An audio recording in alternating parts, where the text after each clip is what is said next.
You did everything right. At least that's what it looks like from the outside. You went to college, got a decent job, bought a house, financed a reliable car.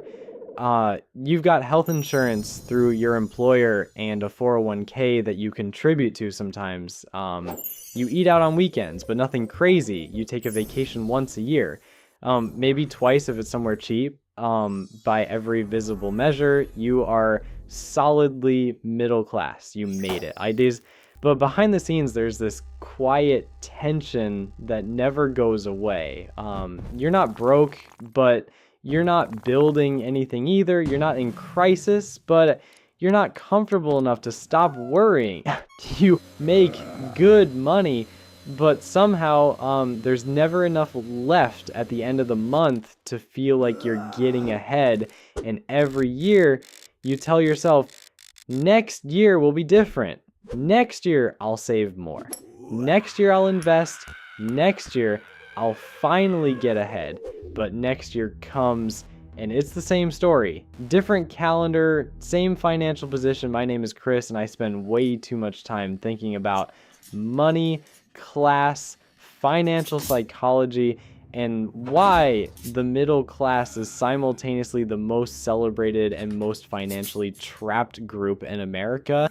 Because there's a trap built into middle class life that most people never see. It's not a conspiracy, it's not some evil plot, it's just how the system is structured, and once you see it, you can't unsee it. But until you see it, you'll keep running in circles wondering why you're not making progress. So today I want to show you exactly what this trap looks like, and more importantly, how to get out of it. The first part of the trap is that middle class life is designed around payments. Think about how the average middle class lifestyle is structured. You don't buy a house, you take on a 30-year mortgage, you don't buy a car, you finance it for 60 or 72 months. You don't pay for college, you take out loans, you don't save for furniture, you open a credit line. Everything is structured so you can have it now and pay later. And each individual payment seems manageable. $300 a month for the car, $1,800 for the mortgage, $400 for student loans, $200 for furniture, $150 for insurance. And on paper, each one of those is affordable. Your income covers them all, but stacked together, they consume 70, 80, sometimes 90% of your take-home pay. And you're left with this tiny sliver of money that's supposed to cover groceries, gas, kids, entertainment, emergencies, and somehow also savings and investments. And there's just not enough. There's never enough because the system was designed to capture almost everything you earn through monthly obligations that feel reasonable individually, but are devastating collectively. This is the middle class squeeze. You earn too much to qualify for assistance programs, but you spend so much on the structure of middle class life that you have almost no margin left to build wealth. You're stuck in this no man's land where you look successful but feel stuck. And the worst part is you can't even complain about it without someone saying, well, at least you have a house, at least you have a job, at least you're not struggling. And they're right, technically, but being technically fine and being financially free are very different things. The second part of the trap is lifestyle anchoring. Once you're in a middle class lifestyle, it becomes your identity, your neighborhood, your kids' school, your social circle, your regular restaurants, your car, your wardrobe, all of it becomes who you are. And making any downward adjustment feels not just uncomfortable, but shameful. Moving to a smaller house feels like failure. Driving an older car feels embarrassing. Cutting back on activities for your kids feels like bad parenting. And so you stay locked in, even when you know logically that downsizing some expenses would free up thousands of dollars a month. You don't do it because the social cost feels higher than the financial cost. You'd rather be secretly stressed about money than visibly living below the standard your peers expect. And that right there is the invisible wall that keeps most middle-class families financially stuck for decades. I've seen families earning $150,000 a year with almost no net worth because every dollar is spoken for. Mortgage, car payments, private school, activities for the kids, vacations they can't really afford, but take anyway because everyone else does. And they're one job loss away from genuine financial crisis despite looking like they have it all together. That's not wealth, that's a performance.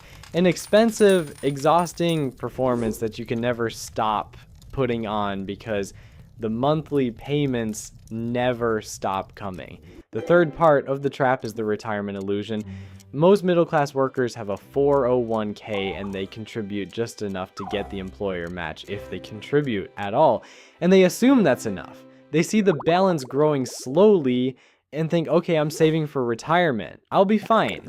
But they never actually run the numbers. The average 401k balance for Americans in their 50s is around $200,000. Sounds like a lot until you realize that a comfortable retirement requires somewhere between 1 and 2 million depending on your lifestyle and healthcare costs. 200,000 isn't a retirement fund. It's maybe 3 to 4 years of living expenses, and then what? And the reason most middle class families end up in this position is because they spend their highest earning years, their 30s and 40s and 50s, servicing debt and maintaining lifestyle instead of aggressively building wealth. The mortgage eats 30 years of payments. The car loans eat decades of cash flow. The lifestyle maintenance eats everything else. It's and retirement savings get whatever crumbs are left, which is usually not nearly enough. The fourth part, and this is where it gets really psychological, is that the middle class trap is self-reinforcing. The stress of being financially stuck makes you spend more and not less. You're tired from working all week, so you order takeout instead of cooking. You're stressed about money, so you buy something small to feel better. You feel like you deserve a break, so you book a weekend getaway you can't really afford. These are emotional responses to the pressure of being trapped, and they make the trap tighter. It's a cycle. Financial stress leads to comfort spending, which leads to less margin, which leads to more financial stress, which leads to more comfort spending. And breaking that cycle requires something that sounds simple, but is incredibly hard. You have to become uncomfortable on purpose. You have to make choices that feel like going backward in order to actually move forward. The fifth part is how you actually escape this thing. And I'm not going to pretend it's easy. It's not, but it is straightforward. First, you have to audit your obligations ruthlessly. Every single monthly payment needs to be questioned. Not just, can I afford this, but is this payment building my wealth or draining it? Your mortgage might be building equity, which is fine, but your 72-month car loan on a depreciating vehicle is just burning cash with a nice steering wheel attached. Identify which obligations are truly necessary and which ones are just middle-class defaults you never questioned.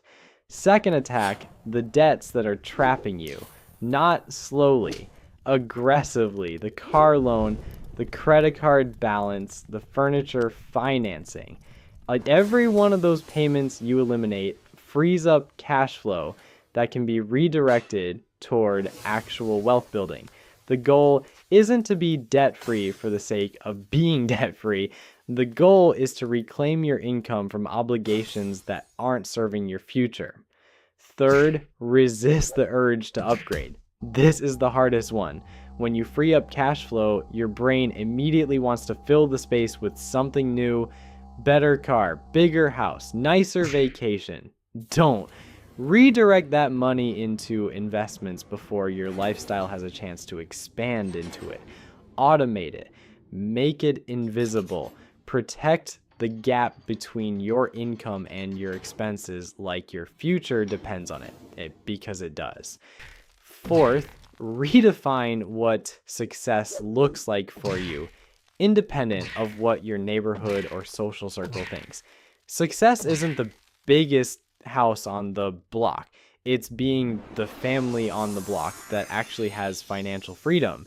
It's being the person who could walk away from their job tomorrow and be fine for a year. It's having investments that are growing faster than your obligations. That's real success. It just doesn't come with a status symbol attached, so nobody celebrates it.